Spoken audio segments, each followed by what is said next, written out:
Let's sì. Così meglio. Is the volume good? No. Low? You want higher?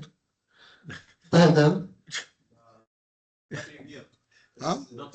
Okay.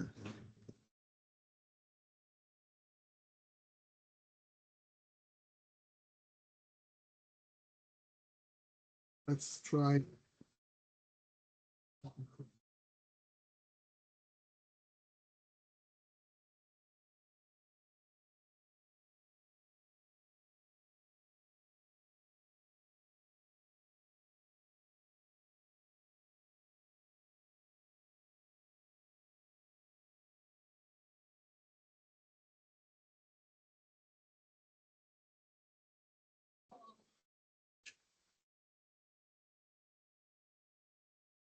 No.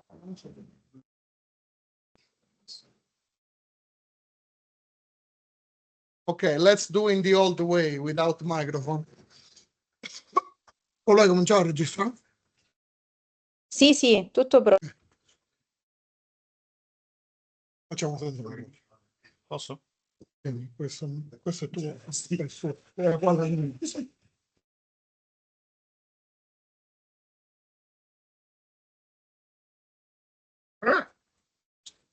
Okay, guys, good morning. We start today the module on investigation. The first day will be a connection point between the old module and the new one. We will do a tabletop exercise. And today we have Dr. Michael Ian Thornton. Michael has been he's a former mayor of the UK Army, and he has been a lot of years the director of the CBRN Center of European Commission. And now we keep working on education and training for many entities as well as the United Nations. And he is in the didactic board of the master since the beginning, basically, of the course. It's 15 years now. You will do with him in Alba that is about to arrive a tabletop exercise that will start and end today. And the tabletop will be on radiological and nuclear risk.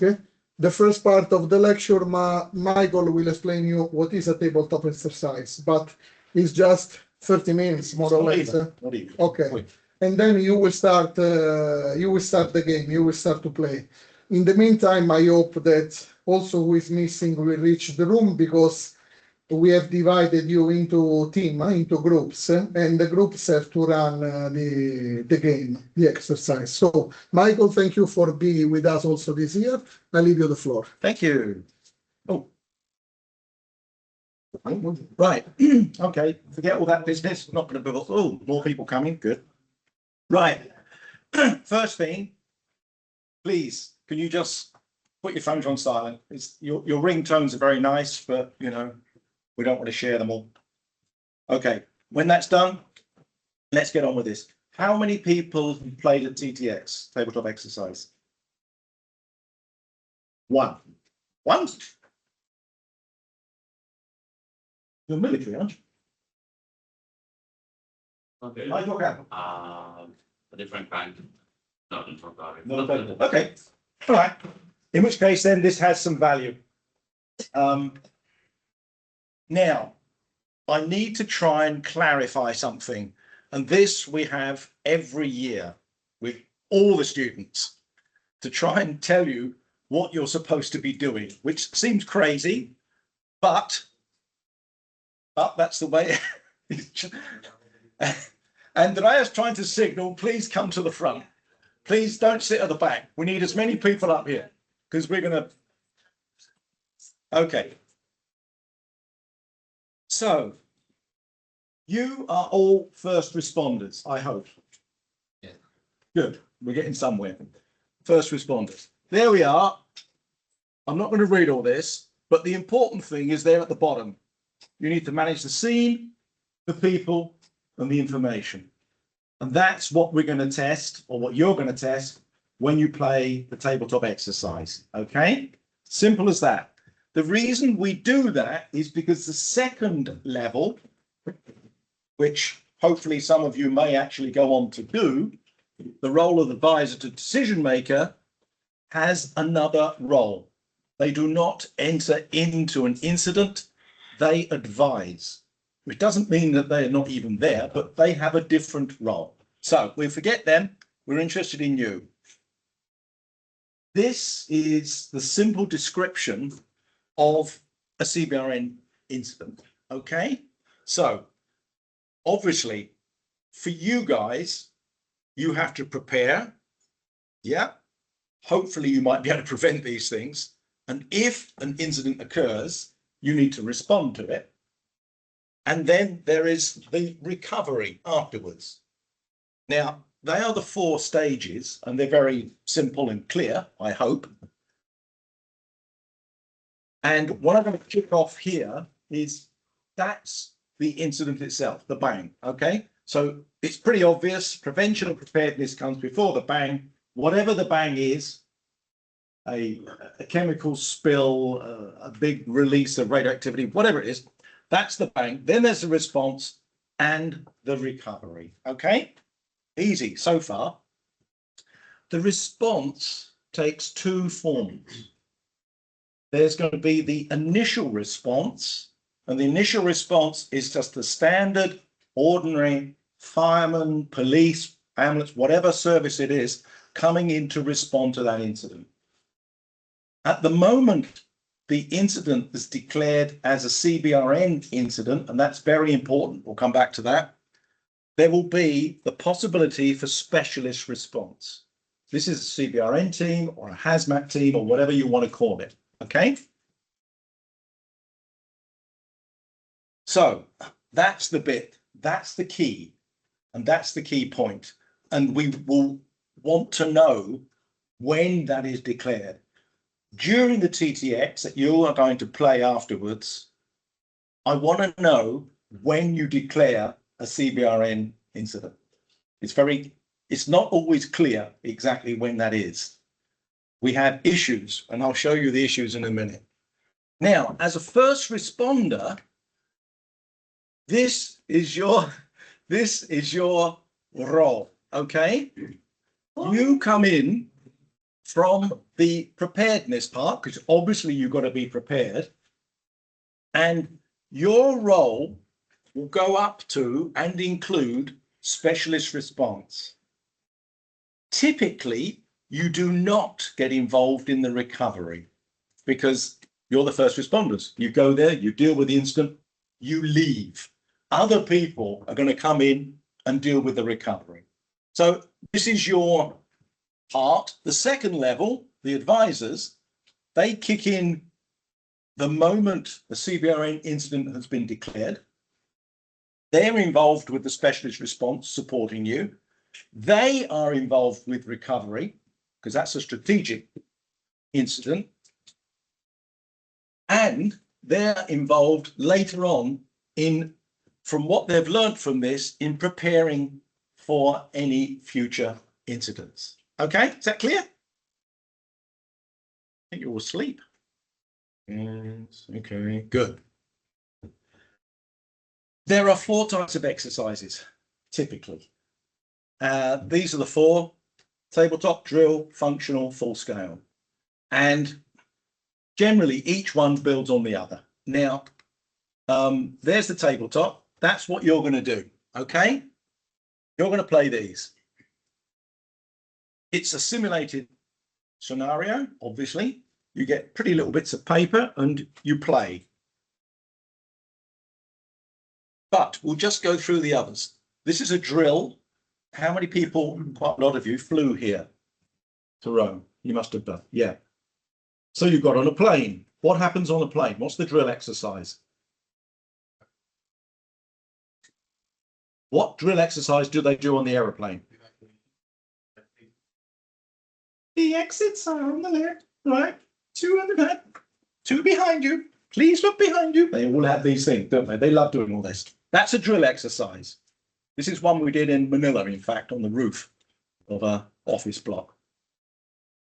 We have functional exercises. Functional exercises test specific functions of a procedure. So typically there would be a standard operating procedure to respond to a CBRN incident. And the functional exercise discusses how you can do that. It's typically very military based and it doesn't involve boots on the ground. It's just pure discussion at one aspect. Full scale. Well, full scale is very obvious. You play it out. They're wonderful. They're great fun to do. They're very expensive and you get one shot. Obviously, you can't go backwards and forwards. It happens, but it tests the functionality for real. Okay, this is one we played. You can see we've got a gas canister going off there. We had the people phoning the local police to get them out, who then contacted the CBRN hazmat team, and in they came. So why do we bother with a TTX? Well, the reason is it's like a vaccine. It won't actually protect you 100%, but it'll help build up your resilience to it. Okay, so you're able to respond. There's lots of reasons for doing TTXs. The big one is testing of plans. This one, more in the past, I was asked to actually test functional standard operating procedures for different entities. So you would actually receive the procedure and you would run the TTX and you say, okay, at this stage, this is what it says. The fireman should be called. And then you would check, well, how would you call it? Who would they call? Do we have the number? Etc., etc., etc. From that, we can identify if there's any gaps. If there are gaps, they revise their documents and they improve them. Done. Easy. We can discuss roles and responsibilities. How many people, you're all first responders, so what first responders are you? How many policemen or police related do we have? 1, 2, 3. So we have half a dozen or so police. Fire? Any firemen or? Yeah. Oh, you do both? Yeah. Okay. He does everything, that one. So we've got firemen, we've got police, ambulance. Who are you all? What do you do? You're first responders. Ambulance? Health? Not today. Not today. And second level. You're a second level. No, in the second level there are the ambulance. Ah, in the second level, there's the ambulance. Okay. Well, we'll work out what you all are. Your coffee's here. No problem. Anyway, there we go. So why do we bother to run a TTX and not do the other ones? Well, you can practice things. And that's always good because the time to make the mistakes is now, not when you're out there and someone's dying. Please make your mistakes here. Learn from them. Okay. You can cover all of a scenario, or you can choose to cover a small part of it. You can choose. You cannot do that in a full scale. Full scale runs from A to Z. This doesn't. This, you can actually pick which bit you want to run on. You can have an adjustable time frame. What does that mean? We can actually look at things in different times and we can play with things and we can actually play with time. We can put time backwards and replay a part of it. So that's one of the beauties of a TTX. Of course, you can run it anywhere. We're going to run it here and it's cheap. I come cheap, but you know, I'm much cheaper than running a whole exercise. It's as simple as that. When you play a TTX, this is what's going to happen. We're going to divide you into teams. We're not going to give you roles because your roles are first responders. So your roles will be, you will play fire, police, ambulance, hazmat, you play everything. Everybody that could respond to a CBRN incident, that's what you're going to do today. We're going to have these TTX maps and different parts, and we might even have some icons, but I haven't seen any yet. We have it. Oh, good. The icons will arrive. The scene setter, the scene setter describes where you are and what you're going to do, where it is located.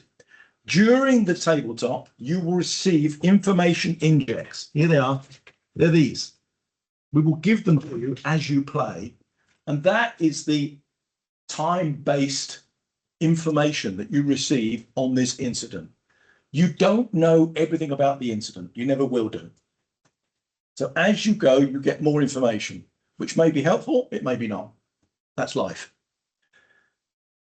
You won't have specific tasks today. I'll tell you what you're going to do in a minute. RFIs, request for information. If you don't understand something, you can ask the facilitators. There's one sitting at the back having her coffee now, and I shall play the other one. There we go. It's very simple. No, I do it.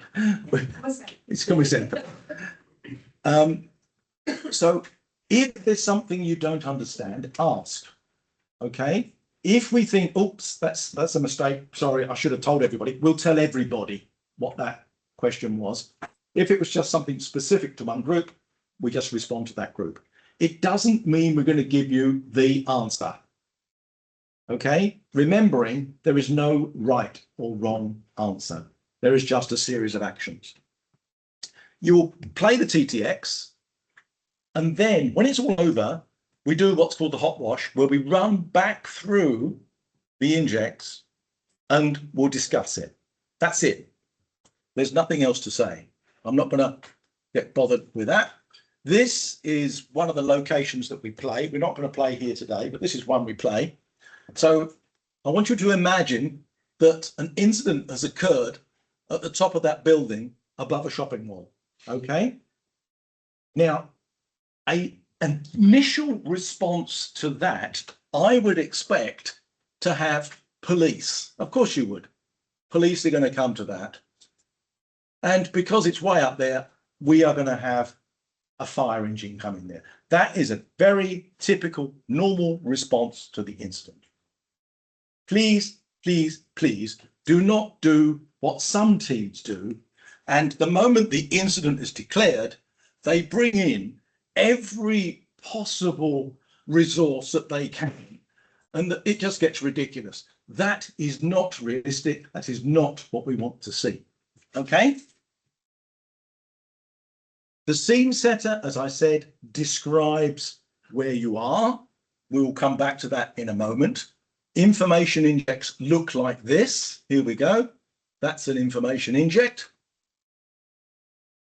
There's the text. Oh, let's go back to the text. The text is important because if we look on here, we have an issue. Fire service is responding to an incident. There's skin irritation, and we have the wind carrying the fumes. This is very, very important. Obviously, because you need to locate your resources, your incident command, and you have to consider this. All that information is provided on the information injects, but you have to search for it. Okay?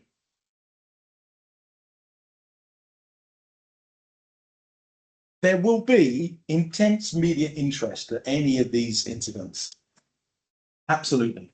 Even more than there used to be now. And this is a real problem because you have to deal with them.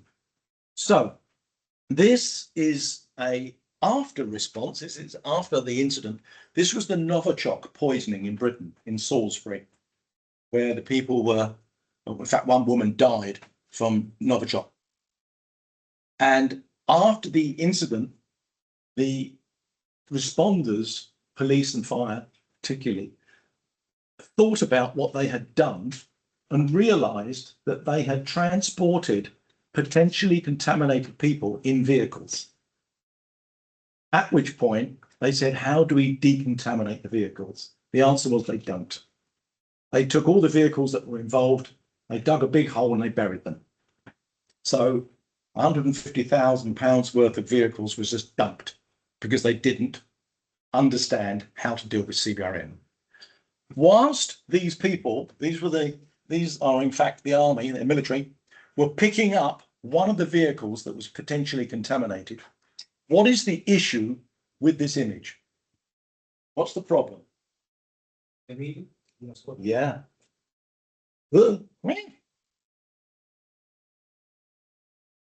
Look at these guys here. How is it possible that these people are completely suited up with gas masks, and yet within meters, there are two people just standing there? That should never happen.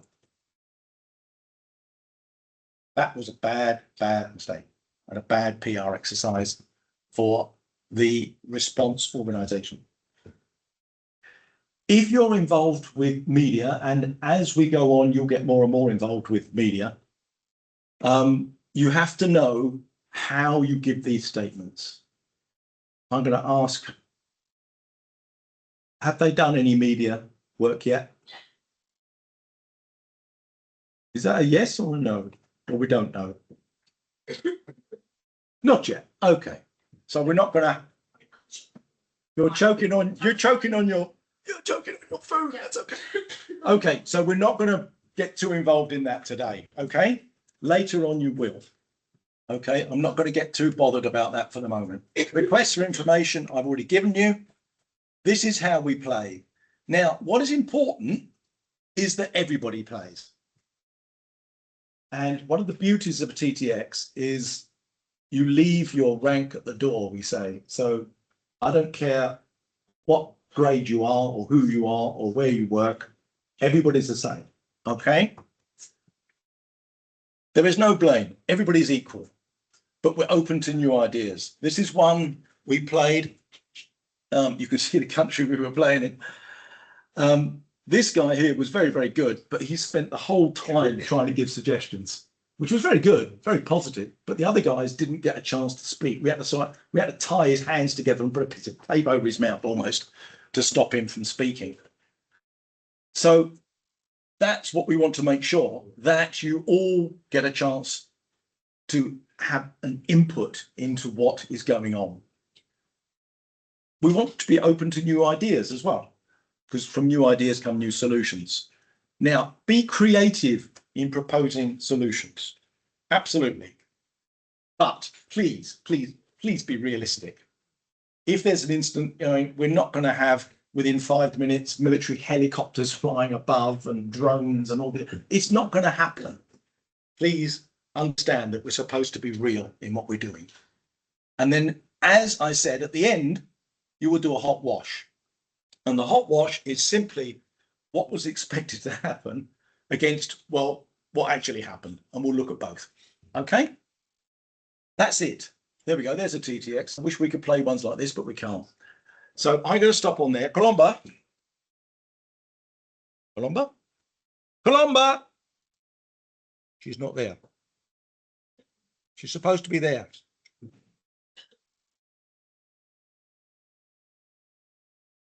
I hope she's stopping the registration.